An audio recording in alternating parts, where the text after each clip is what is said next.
ವಿಶೇಷ ತೀರ್ಮಾನವನ್ನು ರಾಜ್ಯ ಸರ್ಕಾರ ಮಾಡಿದೆ. ಅದೇನಂತಂದರೆ,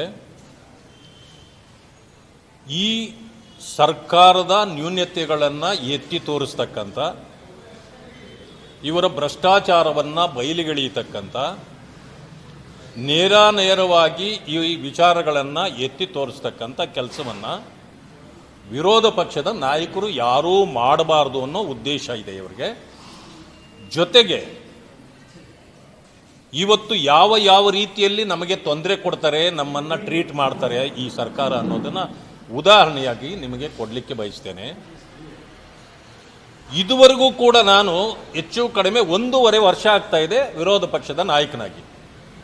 1.5 ವರ್ಷ ಆಗ್ತಾ ಇದೆ. ಇಷ್ಟಾದರೂ ಕೂಡ ಇದುವರೆಗೂ ಕೂಡ ನನಗೆ ಸರ್ಕಾರಿ ಗೃಹ ಕೊಟ್ಟಿಲ್ಲ. ಇಲ್ಲಿವರೆಗೂ 100 ಸಾರಿ ಹೇಳಿದ್ದೇವೆ. ಇದು ಟೋಟಲಿ ನೆಗ್ಲೆಕ್ಟ್ ಮಾಡ್ತಕ್ಕಂಥದ್ದು. ಇದೇ ಮಾನ್ಯ ಸಿದ್ದರಾಮಯ್ಯನವರು ಮುಖ್ಯಮಂತ್ರಿ ಇದು ವಿರೋಧ ಪಕ್ಷದ ನಾಯಕರು ಇರುವಾಗ ಏನು ಜಗಳ ಮಾಡಿ ಮನೆ ತಗೊಂಡ್ರು, ಸೆಕ್ಯೂರಿಟಿ ತಗೊಂಡ್ರು, ಎಲ್ಲ ಬೇಕಾಗಿತ್ತು ಅವರಿಗೆ. ಈಗ ನೋಡಿ, ನನ್ನ ಮನೆಗೆ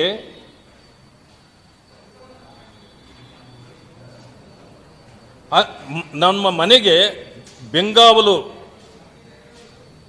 ಬೆಂಗಾವಲು ರಕ್ಷಕರು 3 ಜನ ಪೊಲೀಸನವರನ್ನು ಕೊಟ್ಟಿದ್ರು. ಇದು ನಮಗೆ ಕೊಡಬೇಕಾಗಿರ್ತಕ್ಕಂಥದ್ದು, ಇದೇನು ವಿಶೇಷ ಅಲ್ಲ.